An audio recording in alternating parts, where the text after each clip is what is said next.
오늘 성취될 하나님의 말씀 마태복음 2장 1절로 12절의 말씀입니다.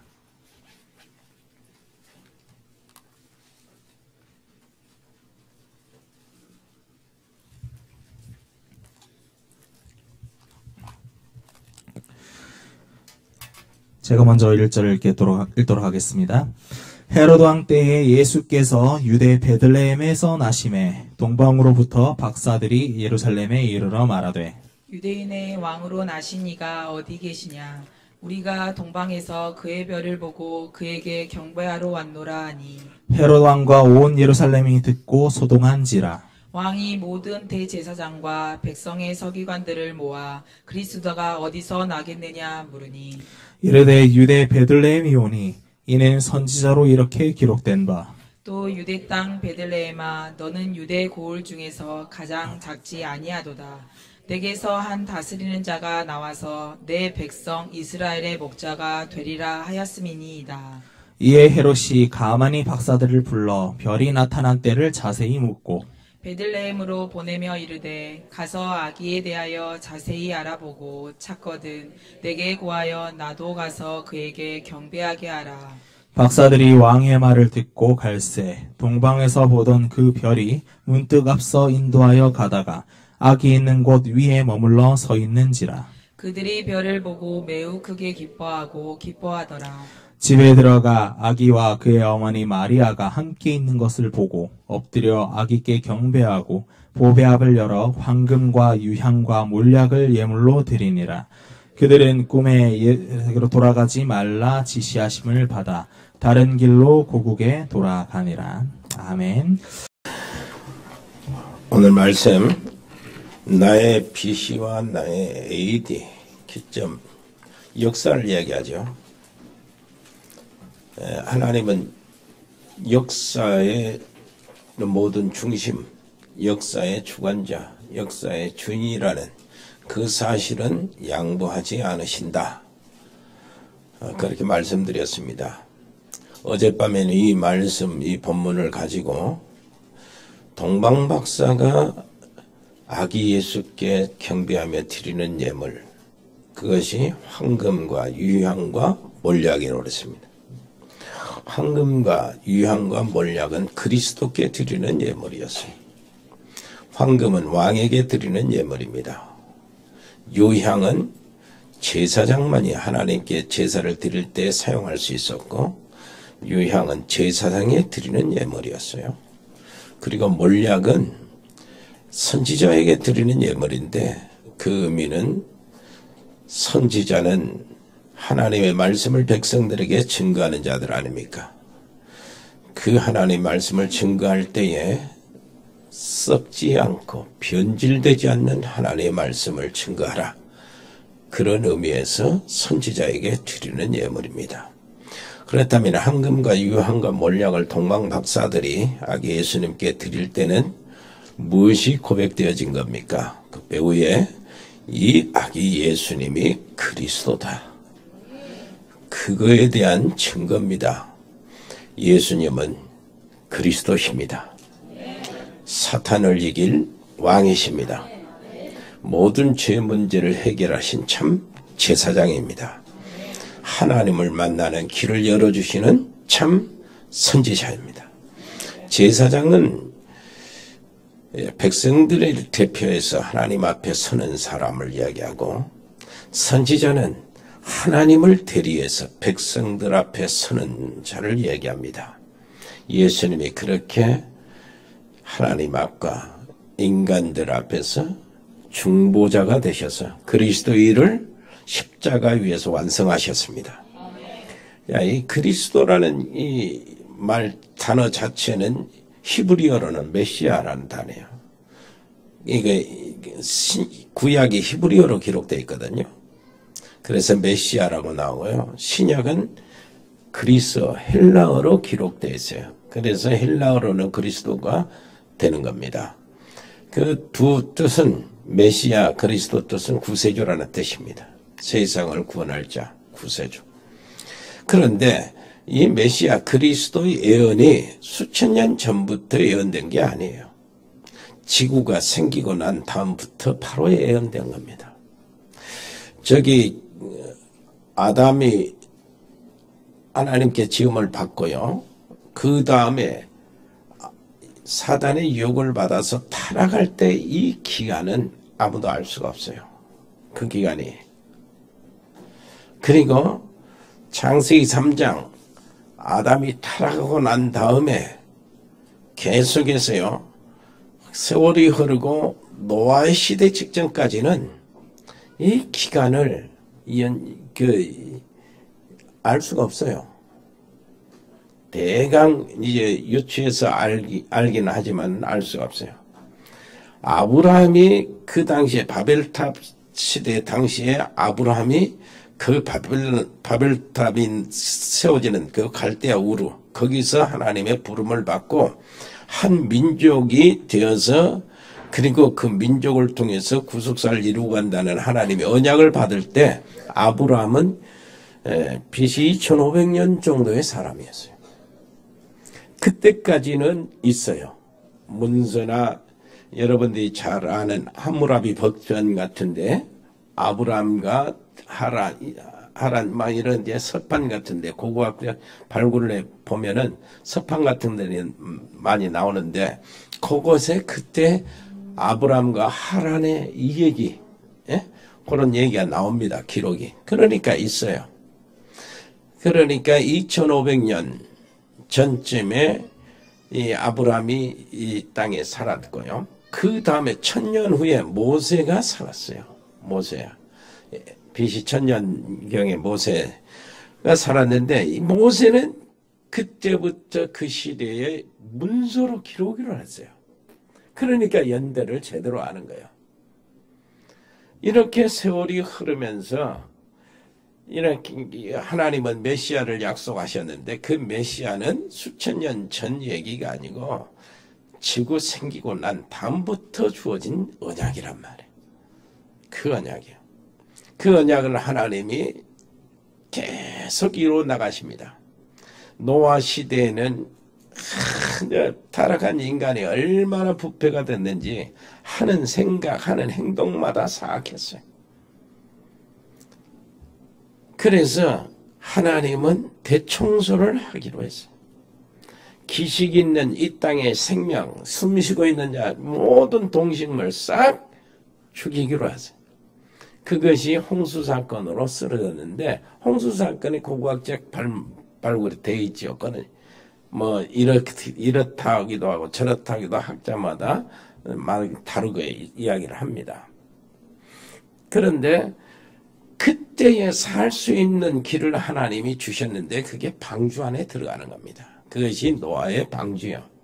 노아의 방주의 가장 큰 특색은 뭐냐니까 하나님이 일일이 지시했던 거래. 하나님이 일일이 지시했는데 그 말이 무슨 의미냐. 구원은 하나님이 처음부터 끝까지 다 이루셔요.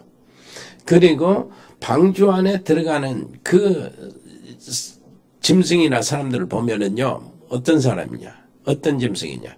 정한 짐승이나 부정된 짐승이나 방주 안에 들어가면 살도록 돼 있어요. 그렇게 돼 있어요. 그러니까 노아를 통해서 방주를 짓게 만들고 방주를 짓는 그 자체가 소문이 되어 복음이 싹 전파되는 거예요. 왜 방주를 짓냐?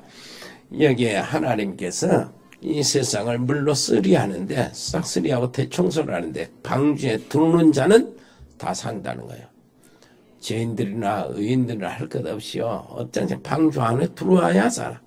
아무리 착하고 의롭고 정의로운 사람도 방주에 안 들어오면 죽는 거예요.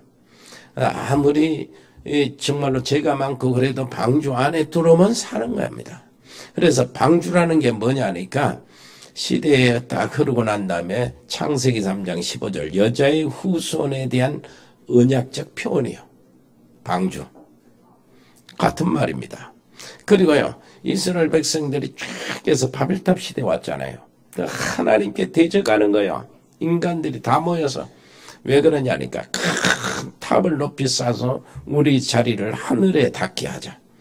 그리고 하나님을 우리가 정복하자는 거예요. 왜 그러냐니까 전에 옛날에 있었던 홍수 같은 것을 하나님이 다시 이렇게 심판하더라도 우리는 살아남자는 거예요.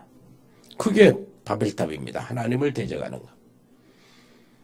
이때에 하나님은 모든 사람을 다 틀어버리잖아요. 그 속에서 바벨탑을 쌓는 그 고향, 그 지역에서 갈대아우르라는 곳에서 아브람을 불러서 구속사를 이제 구체적으로 시행합니다.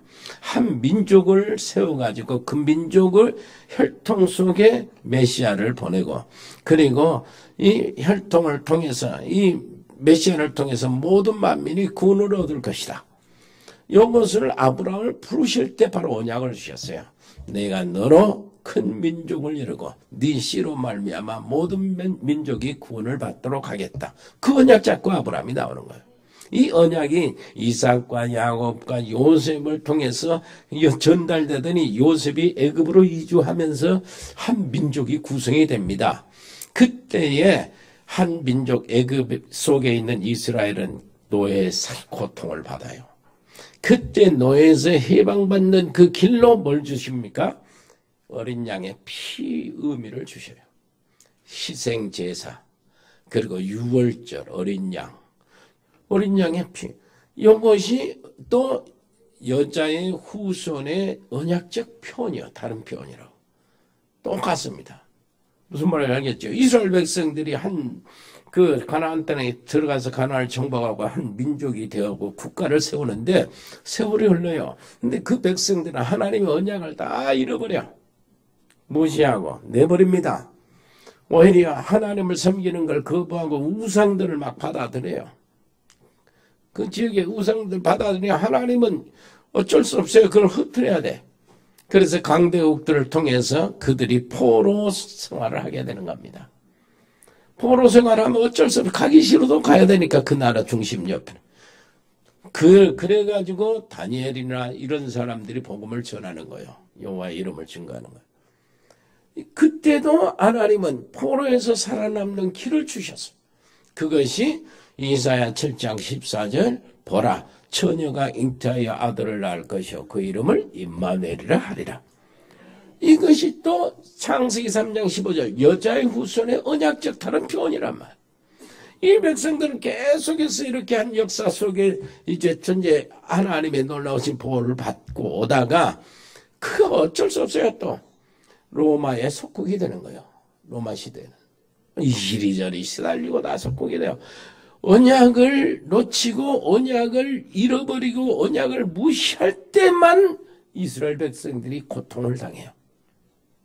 언약을 회복하면 전부 다 회복이 되는 거예요. 여러분 그리스도의 복음만 회복하면 됩니다. 그러면 끝나는 거예요. 이제 로마에 속국되는데 어떻게 했습니까? 그때 예수님 오시거든요. 예수님 오신 예수님을 따라다닌 제자들이 고백합니다. 주는 그리스도시요 살아계신 하나님의 아들입니다. 이렇게 고백할 때 그때 예수님은 모든 공생애를 마무리 짓고 제자들에게 세상 살릴 일들을 맡기고 성천하시는 거예요. 그리고 약속대로 성령으로 제자들과 함께 계신 겁니다. 그 일을 하도록. 그것이 바로 주는 그리스도시요 살아계신 하나님의 아들입니다. 그리스도라는 이 단어가 어디서 여자의 후손이라는 단어가 확실하게 이제 성취가 되고 나타나는 겁니다. 이 그리스도를 통해서 우리에게 놀라우신 하나님의 새로운 신분이 주어지고요. 그 안에 있으면 보라 이전 것은 지나갔으니 새 것이 되었도다는 놀라운 변화가 나오는 겁니다. 이 놀라운 변화, 이 그리스도로 오신 예수님이 지금도 성령으로 지금 역사하시고요. 성삼위 하나님의 놀라우신 구속의 역사는 굉장하잖아요. 어젯밤에 이야기 들어 성부 하나님은 이 세상을 구속할 계획을 세우시고 그리고 우리를 선택하셨습니다. 나나 여러분들을 선택하셨어요. 그리고 이 선택받은 사람이 구원을 받도록 하기 위해서 성자 예수님이 아버지 내가 내려가겠습니다. 이런 식이에요. 아버지 내가 내려가서 천들의 죄 문제를 내가 해결하게 할게요. 저들의 죄를 내가 대신 감당하겠다는 거예요. 그것이 그 결과로 십자가의 사건입니다. 예수님이 십자가에서 자기 자신을 제물로 이렇게 하나님께 드려서요, 온갖 산을 다 지키고 피를 다 흘려 쏟아냈어요. 그리고 하나님의 손을 잡고 우리 인간의 손을 잡고 자기 심장을 터뜨려서 교회를 탄생시켰어요. 그게 예수님이 하신 일이에요. 그 예수님이 이렇게 예수님이 그런 일을 구속의 이 모든 필요한 일을 다 이루시고 십자가에서 다 이뤘다고 그러시잖아요. 그리고 승천하신 이후로 성령이 오신 겁니다. 성령은 그리스도의 영이요 아버지의 영이요 아들의 영이요 진리의 영입니다. 그러면은 그 성령이 우리에게 오셔서 내가 예수님을 영접할 때 성령이 내 안에 오시는 거예요. 성령이 오셔서 이 나를 구원하시는 이 일을, 세상이 얼마나 심각하고 세상이 얼마나 답답하고 세상이 얼마나 불화가 얼마나 많습니까? 사악함이 얼마나 많은데요. 죄가 널려 있잖아요. 그 속에서 나를 지켜주셔야 돼요. 나는 무너질 수밖에 넘어질 수밖에 없으니까 성령이 내 안에서 나를 이끌어주시고 끝까지 그날 주님 앞에 가는 날, 천국에 가는 날까지 이 땅에서 하나님 나라를 누리게 하고 성령이 나를 인도하시는 거예요. 성삼위 하나님이 나를 구원하기 위해서 모든 것을 다 내놓으셨어요. 옆에 사람 얘기합시다. 옆에 사람 얼굴 보면서 당신을 위해서 성삼위 하나님이 모든 것을 다 내놓으셨어요. 그러니 당신 얼마나 귀합니까? 그래서 하나님이 나를 보실 때 아들의 피값으로 보고, 예?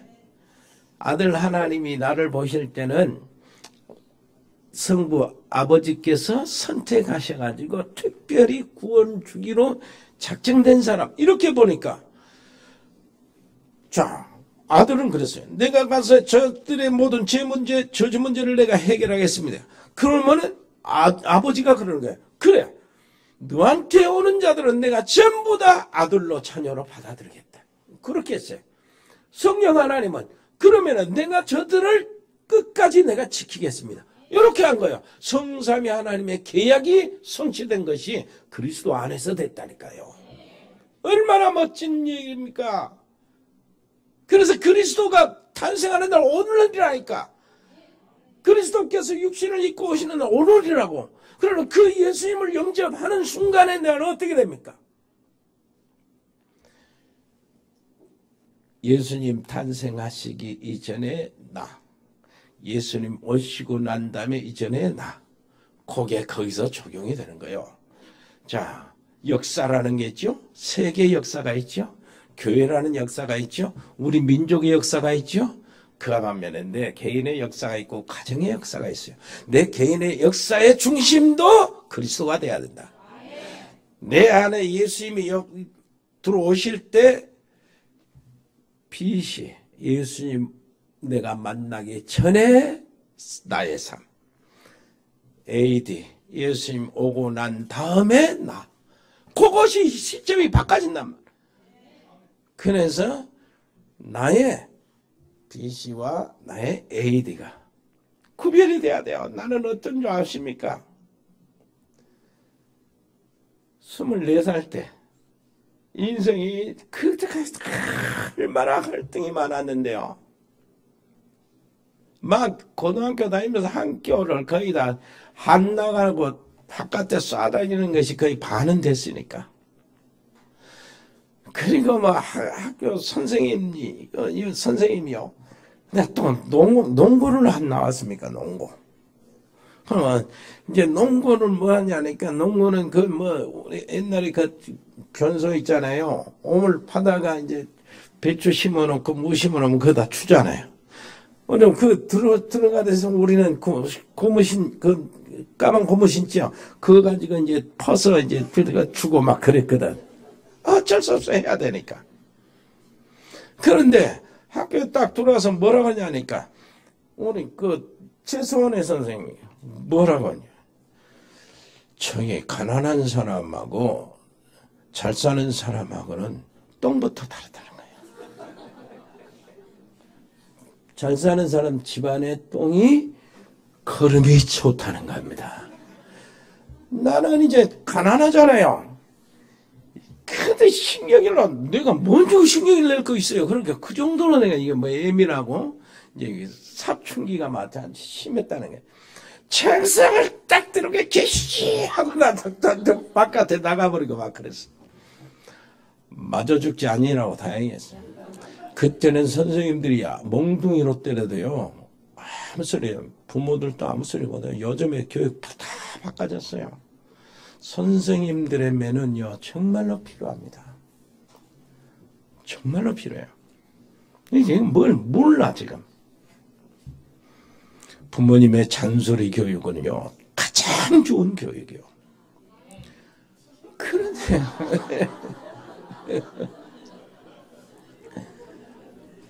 그런데 그렇게 해서 모든 사회가 전부 다 조직 시스템 전부 다 싫은 거예요. 어른들도 싫고 선생님들도 싫고 뭐 사회 다 싫어. 그래가지고 서울로 갔잖아요. 서울로 가서 막 별놈하고 다 싸우고 막 그랬어요. 아니 겁도 없이 왜 그러냐니까 죽어버리면 된다 그 마음이 계속 있었던 거예요. 그래가지고 막 그 옛날 우리 어릴 때 구두닦이는 무섭게 한이 없었거든. 구두 닦이더라고 가서 싸우고 막 그랬어. 같이 구두도 닦아보고 이런 식이었어요. 그러다가 전에 말씀드린 것처럼 내 인생을 점검해 본 거예요. 점수를 매겨봤는데 이게 점수가 안 나와요. 그래서 죽어야 되는 인생. 나는 살아봤자 민폐만 끼치는 놈이다.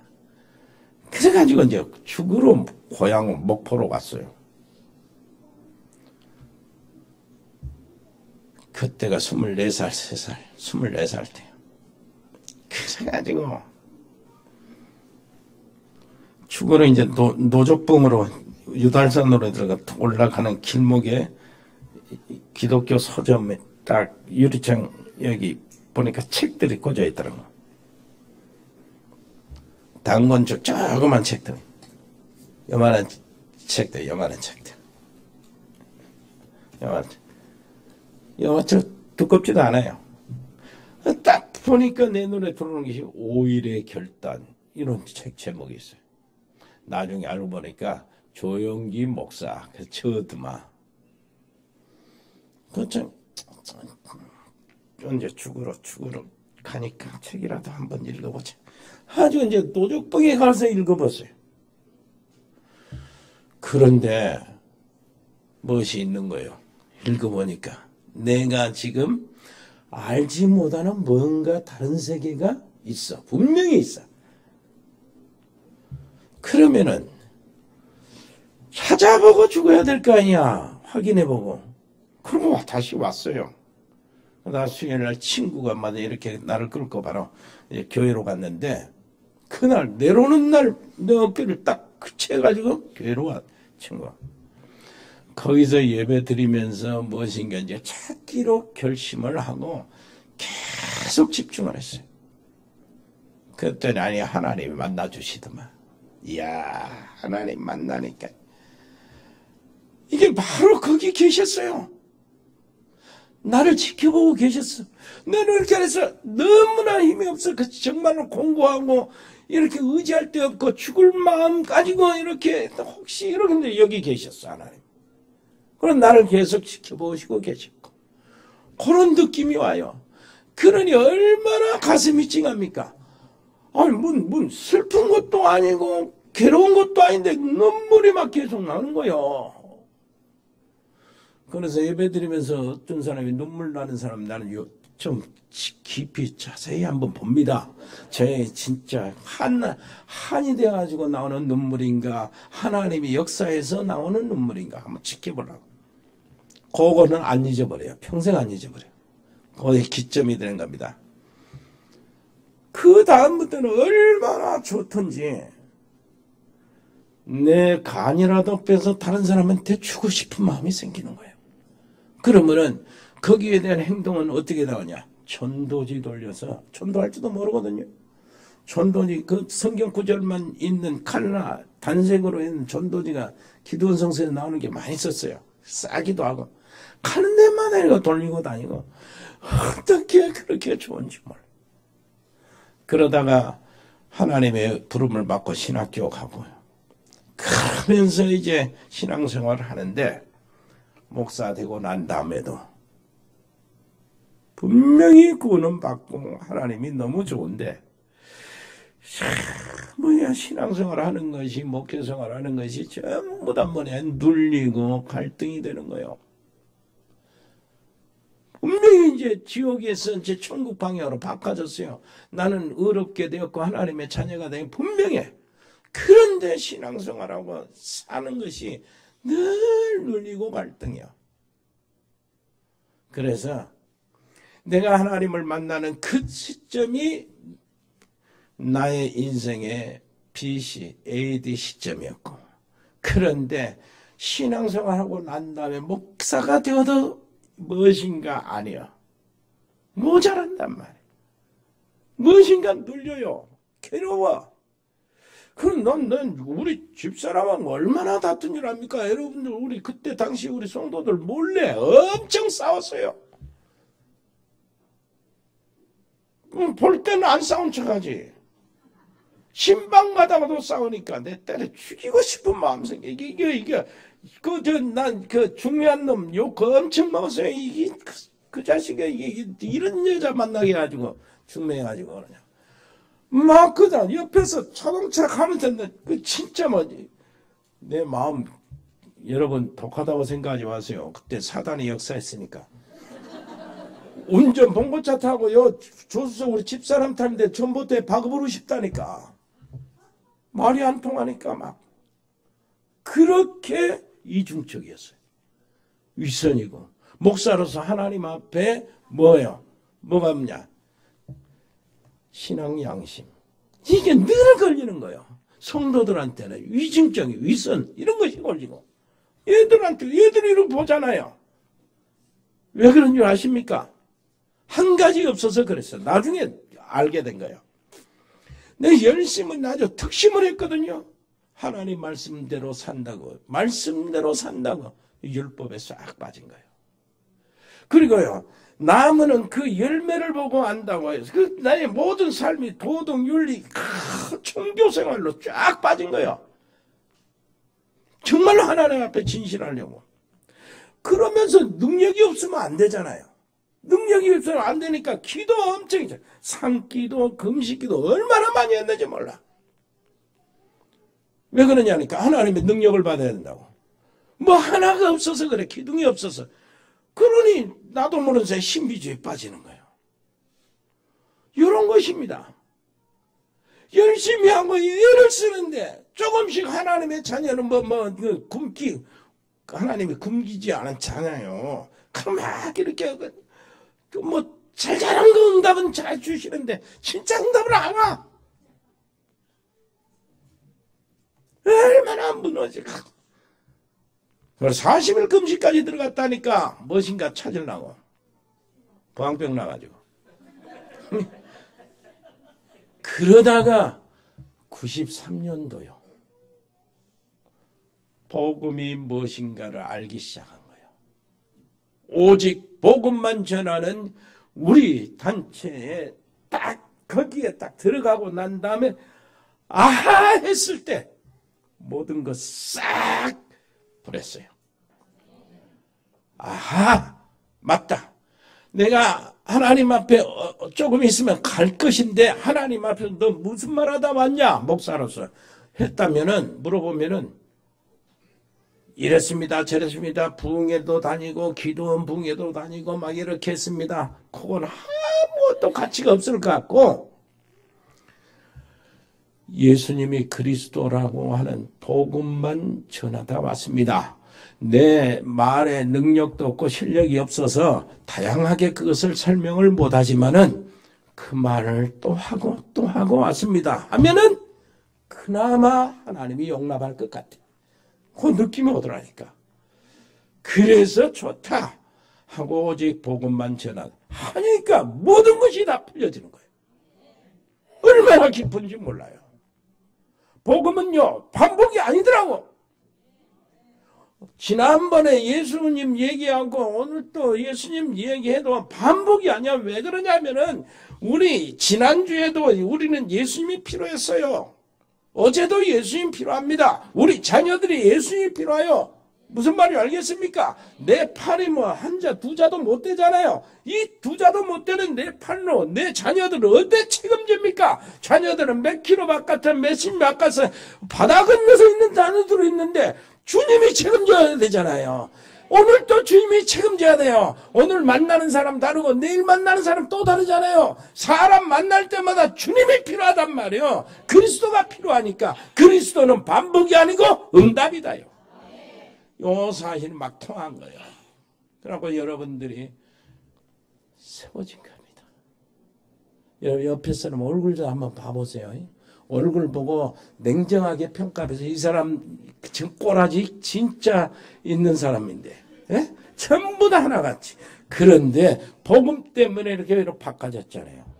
요 지휘자 진짜 꼬라지 있는 사람일 거예요. 복음 때문에 바꿔진 거예요. 여보세요. 김효수 권사님 꼬라지.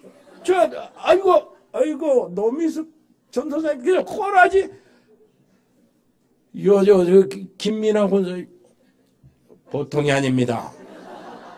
그렇게 순진하고 말 잘 듣는 우리 백미영 전도사요. 얼마나 지금 누가 뭐라고 해봐서 다 웃고 다 받아들이거든. 꼬라지 엄청 있었어요. 우리 그렇게 말 잘 듣고 순하고 아무 소리 않고 헌신하는 우리 맹인철 장로님 부인 조영도 꼬라지 진짜 셌어요. 내가 처음에 이렇게 왔을 때 아유 목사님 우리 결혼할 사람입니다. 이렇게 와서 딱 보는데 꼬라지가 와 너 이제 고생길에 접어들었다 이랬는데 복음 때문에 완전히 바꿔진 거예요. 한 사람 한 사람 다 그럽니다.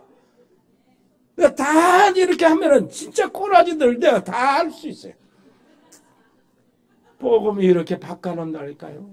여러분들은 그렇게 복음이 바꿔놓더라고. 그래 복음은요 끝도 없어요. 복음의 그 비밀 높이 깊이는요 측량할 수도 없어. 얼마나 그것이 또 나의 두 번째 BC와 AD였어요. 여러분 그 BC와 AD가 있게 되기를 바랍니다. 얼마나 감사합니다. 여러분 자녀들에게 이제 필요하죠. 승리할 줄 믿습니다. 은혜로우신 우리 아버지 하나님 정말로 감사합니다. 역사의 주인공께서 오늘 오셔서 우리에게 놀라우신 비밀을 알려주시고 어마어마한 축복을 허락해 주셔서 감사합니다. 인생의 승리의 길들을 주셔서 감사합니다. 이 놀라우신 축복을 평생 누리며 우리 자녀들도 누리며 우리 형제들 우리 친척들도 누리게 해 주옵시고 우리의 모든 만나는 사람이 다 누리게 하시고 사업에서 누리게 하시고 우리의 모든 가는 곳마다 누리게 해 주옵소서. 예수 그리스도 이름으로 기도합니다. 아멘. 은혜로우신 우리 아버지 하나님, 저들을 위해서 성삼위 하나님께서 모든 것을 내어주심을 감사합니다. 그리스도를 허락하시고 그 언약대로 예수님이 이 땅에 오시고 그 이 땅에 예수님이 오시는 그 일을 내게 해당하게 해주셔서 내게 적용하게 해주셔서 믿음으로 하나님 자녀된 길을 가게 해주심을 감사합니다. 하나님이 나와 함께 계시는 이 임마누엘을 실제적으로 누리는 믿음을 허락하여 주옵소서. 우리가 드려진 예물을 하나님 받으시고 아버지 하나님이여 그 예물을 통해서 하나님 원하시는 그 일을 이루게 해 주옵소서. 하나님이 원하시는 그 일, 하나님이 원하시는 그 사람, 하나님이 원하시는 그 장소에 저희들이 있게 해 주옵소서. 정말로 해에 있는 사랑하는 우리 가족들을 도와주시고 지켜주시기를 원하며 아버지 하나님이여, 정말로 하나님께 헌신하는 우리 산업팀들을 기억하여 주시옵고, 우리가 모이고 있는 모든 기관들에게 하나님 은혜를 더하여 주시되, 특별히 기관장들을 하나님이 붙잡아 주옵소서. 감사드리며 예수 그리스도의 이름으로 기도합니다. 아멘. 주 예수 그리스도의 은혜와 아버지 하나님의 크고 놀라우신 사랑과 성령의 교통하심이 임마누엘을 누리며 감사하며 찬양하며 하나님을 높이는 믿음의 가족들 모두 한 사람 한 사람 저들이 하고 있는 모든 산업, 모든 후손 자녀들 가족들 머리 위에 영원토록 함께 계실지어다. 아멘.